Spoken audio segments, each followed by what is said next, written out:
Hello, everyone. These are my top 14 favorite movies of 2014. Before I begin, I'm just going to say four movies that I enjoyed a lot, but did not make the list. Night at the Museum 3, alright, rest in peace, Robin Williams. Lucy, the first half of Lucy was very good. The beginning was very intense. I really liked it. I loved the bad guy. But the movie lost steam halfway. I don't know what happened, but it went downhill halfway. The ending was horrible. November Man, another movie, very good movie. Great to see Pierce Brosnan back in action. It's kind of like his Never Say Never Again, but not as good as Never Say Never Again. I actually really enjoyed Never Say Never Again. Another movie is The Interview. I thought it was hilarious. It's unfortunate that all the controversy really hurt the movie, but I thought it was great. I thought it was funny. And there's a lot of other movies that I saw in 2014, but that list will just keep on going. So I might as well not mention those. Coming in at number 14, Captain America, The Winter Soldier. There's not much that I can say about this movie other than it's a very good Captain America movie. It's a very good Marvel movie. They did a great job. The acting was great. The direction was good. The fight scenes were okay, but some of them were a little bit too shaky for me. I really think that they should have pulled the camera back and showed off the choreography a little bit better. But that's just me. Number 13, X-Men, Days of Future Past. This movie was another great superhero movie that came out in 2014. A lot better than the Wolverine, but not as good as X-Men First Class, in my opinion. And overall, it was a very good movie. I think that the ending was my main problem with X-Men Days of Future Past. I feel like the ending sort of happened a bit too quickly. I think they wrapped it up too quickly and left a couple of questions open for the next movie. Whatever they're going to do with the next movie, I don't know. We'll find out when it comes out. Coming in at number 12, The Equalizer.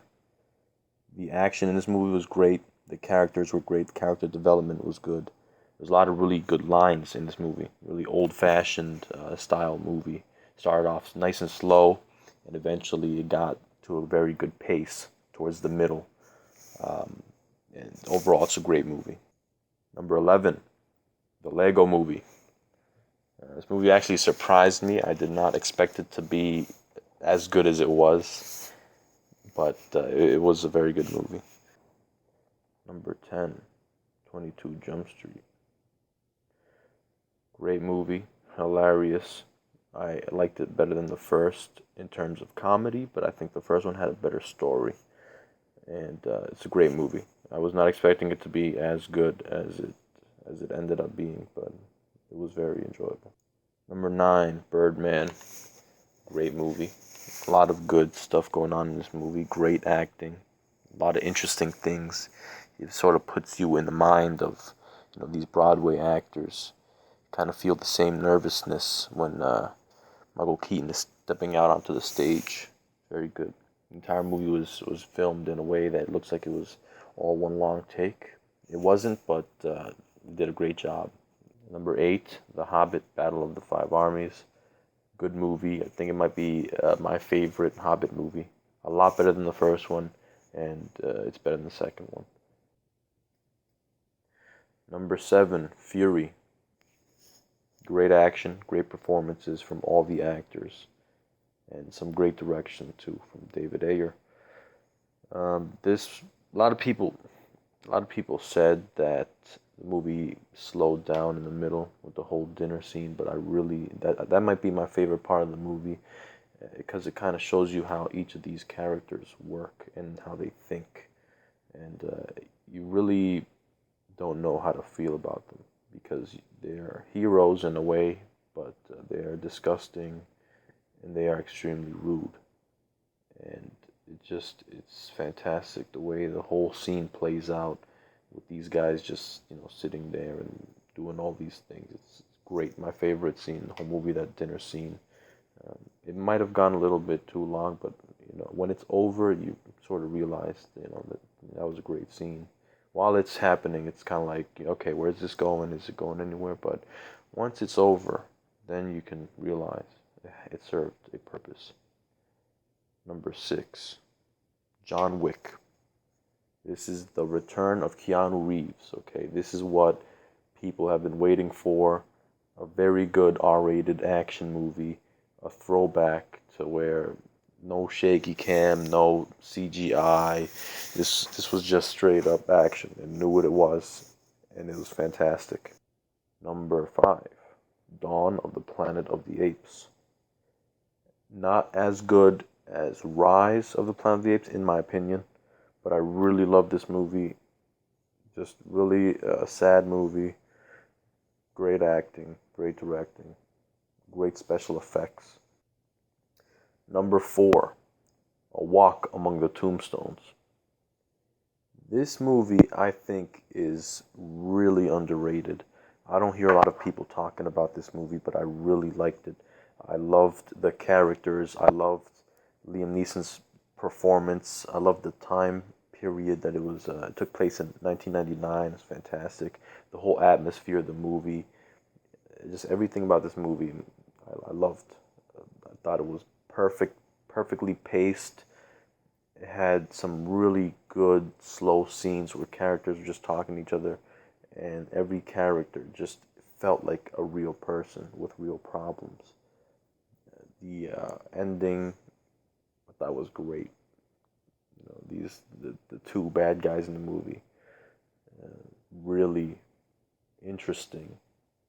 They are just, they have problems, and it's fantastic the way that the whole movie just plays out. It's a beautiful looking movie too. It looks really nice, but a little bit too rainy. New York isn't that rainy, but overall, just great movie, and I don't hear a lot of people talking about it. I think that's Liam Neeson's best movie in a couple of years that he's been in. A lot better than Nonstop and Taken a shit, because damn, Taken, shaky can't mess. Um, Walk Among the Tombstones, great movie. Great movie.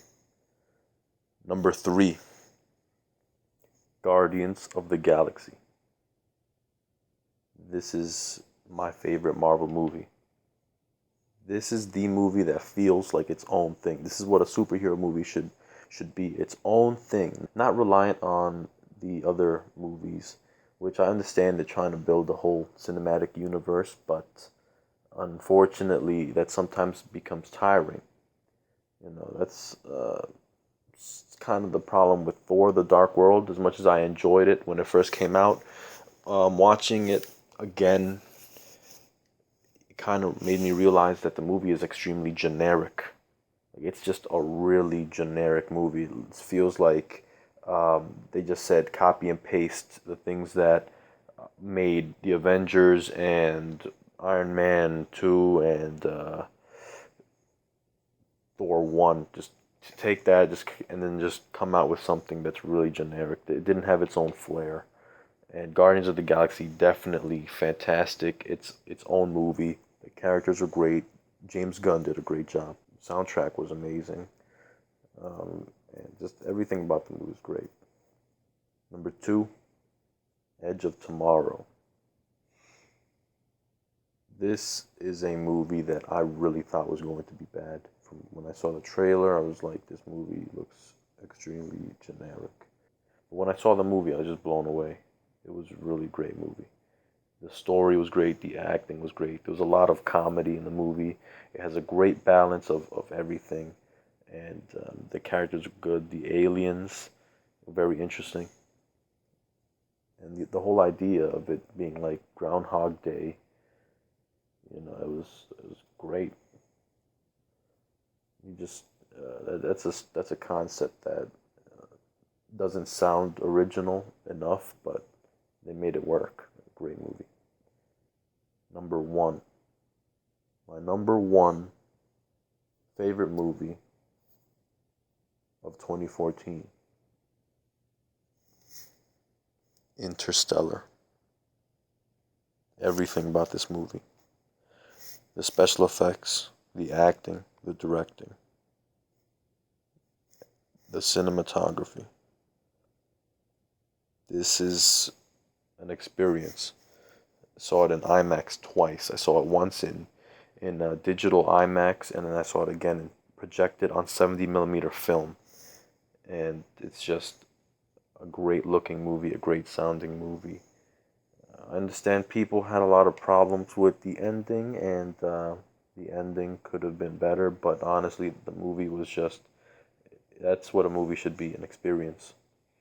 It should make you feel like wherever the movie is taking place, the movie that you're watching should make you feel like you are there. And this movie makes you feel like you're in space.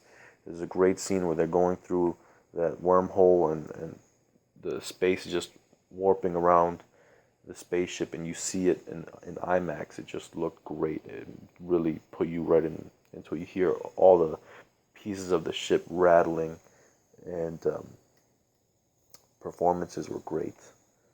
But like I said, the ending could have been a little bit better, but performances were great, and overall, fantastic movie. Great music. The music was amazing. Really, really hyped you up for what was going on, and a lot of great twists in the movie. Overall, I'd say, my favorite movie of the year. Definitely. Well, that's been my list. Before I end this off, though, I do want to say two movies that I was looking forward to in 2014 that disappointed me a lot. And there was a lot of bad movies in 2014, but I'm not even going to get into that. I'm just going to say two movies that I was actually looking forward to that disappointed me. Okay, one of them is Godzilla. Thought the movie was just disappointing. Okay, we got a great actor, Bryan Cranston, and excuse me for the spoilers. Okay, I'm gonna spoil this, so if you want to mute the video, if you're still watching, you can just mute the video until the word spoiler goes away. But you had a great actor, Bryan Cranston, and he dies 10 minutes into the movie, and we then get his son, who is just, what the hell? Really, come on, like the most boring movie character, and then his son, and then his wife or whatever, and the whole, I don't care about them. They're not interesting. They were poorly written, horrible acting, and I don't even know what's going on. Like, who said, let's have Bryan Cranston in the movie for 10 minutes and kill him? And then we get this boring guy who is poorly written, and he falls asleep at the end of the movie. He has to defuse a bomb. There's a bomb, and he falls asleep on the boat. Like, what's going on? Who thought this was a good idea? The movie should have been Bryan Cranston, Ken Watanabe. That's what it should have been. Just them two, dealing with the whole Godzilla issue. And another thing that pissed me off, spoilers are over. Another thing that pissed me off, there's a scene, it's not at the end, it's like towards the middle. If you've seen the movie, you know what I'm talking about. Where one of the monsters goes towards Las Vegas, and then it cuts away, and then we come back and Las Vegas is already destroyed. Like, don't do that, okay? Don't tease us with the whole destruction of a city, cut away to something boring, and then, get back and the city's all destroyed. We want to see that. That's why we go to see monster movies, to see this huge creature destroy whatever is in his path. And unfortunately, every time Godzilla showed up, the thing would cut away. And the ending was like a little, I don't know how long it was, but it felt like it was a 5-minute fight between Godzilla and whatever he was fighting, some weird bat moth creature, Muto, whatever it was called. And it feels like it was over in like 5 minutes. I just really think the movie was disappointing. I think it was a good looking movie, but overall it was just there was nothing about it that made me remember it the week after I saw it. Honestly, there was nothing. And it's a shame because it had some great actors in it, and they were just wasted. The writing was not good. It was not on point. And some of the special effects were too CGI heavy. I think they definitely could have used miniatures for some of the buildings and whatever. And if they did, then they did a horrible job with that. But that's just my opinion on the movie. It's all my opinion. but that's just my opinion. Okay, and another movie that disappointed me, which is probably the worst movie I saw of 2014, because of how disappointing it was and how much it hurt when the movie finished, and that would be The Amazing Spider-Man 2. And I really don't know what to say about this movie that hasn't already been said. Everything in this movie is bad. The atmosphere, the look of the movie. I got excited when I found out the movie was shot on 35 millimeter, but unfortunately, the movie looks like it was filmed on a DSLR, and they spent a lot of money color grading the whole movie. It just really had this weird tint to the movie, because I'm not even going to talk about the story, because the story is trash. The characters are trash. The ending's garbage. The trailer completely ruined the whole movie. The trailer shows the last scene, like the last frame before the movie cuts away to the credits, is in the trailer. So it's Sony's fault, obviously. As a studio, they failed, and they ruined Spider-Man, my favorite superhero. It ruined. Okay, Spider-Man 3 was my least favorite Spider-Man movie, but the second I saw The Amazing Spider-Man, it just like made me look at it completely differently. Like, just everything about this movie. The Amazing Spider-Man 2 was so CGI heavy and ugly looking. I don't even know what they were thinking. Like, there were scenes in the movie where Spider-Man was just like standing and he looked like he was made of CGI.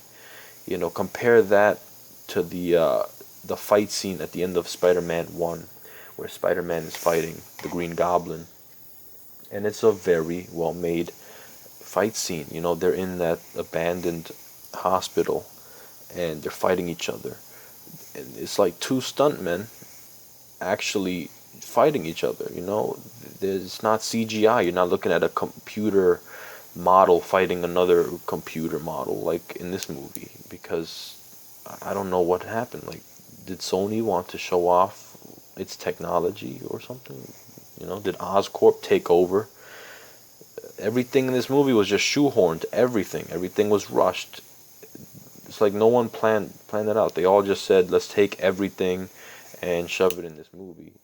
It's a shame, because The Amazing Spider-Man 1, I enjoyed it a lot. I thought that the movie was better than Spider-Man 1, but this movie, The Amazing Spider-Man 2, drags The Amazing Spider-Man 1 down, and I can't even say it anymore, but it's like, I don't even like The Amazing Spider-Man 1 anymore. I really don't, because I really thought that The Amazing Spider-Man 1 was going to open up a door to a better franchise, that we could see some more villains, but instead we get The Amazing Spider-Man 1, a horrible villain, and The Amazing Spider-Man 2, horrible villains, which they were all shoehorned in. We could have had one really good villain, but somebody said, let's take 3 of the villains, and no one really cares about Electro or Green Goblin. We've already seen Green Goblin. Let's see some new people, okay? Let's get Mysterio. Let's see Mysterio on screen, but we're not going to see it because they screwed this movie up so much. I won't be surprised if it gets rebooted again and they put Green Goblin back in the reboot, because this is ridiculous. There's no atmosphere in this movie at all. I don't feel like I'm watching a Spider-Man movie. I feel like I'm watching a teen romance comedy with Spider-Man popping in and out, and then a bunch of bad guys crying, because that's all they did. Green Goblin was like crying the entire movie. Electro whining. There was no menace, there was no fear. They were just whining. They wanted to kill Spider-Man for the dumbest reason, and Rhino wasn't even doing anything. Like, there was no reason for Rhino. He was just in the movie. He popped in, and then that's it. There's Rhino. It's an Easter egg. Highly disappointing. Horrible writing. It's a shame, because Andrew Garfield is a very good Spider-Man. He did a great job, but that's it. It's over. The Amazing Spider-Man 2 is out, and the damage has been done. Even Stan Lee's cameo in the movie was horrible. It's almost like they sat him down and forgot to tell him what movie he was there for, because he saw Andrew Garfield. He's like, oh, I think I know that guy. It was a complete waste.